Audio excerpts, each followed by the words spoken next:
When you're packing your bike, you'll probably need to remove one or both of your wheels. Axles and cassettes should be properly protected so they don't get damaged, and so they don't scratch your frame or rip through your box. Cover both sides of your wheel with either pre-made or homemade axle protectors. All Bikeflights boxes come with axle protectors, but your local bike shop may also have some from past bike shipments. If you're having trouble finding a pre-made axle protector, it's easy to make your own. For added protection, wrap your wheels in a towel, put them in cardboard sleeves, or use padded wheel bags.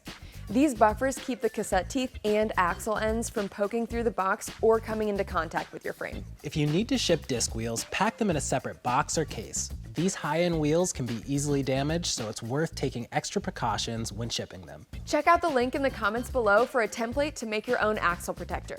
If you liked this video, be sure to hit the like button. Subscribe to our YouTube channel if you haven't already. And thanks for watching. We'll see you next time.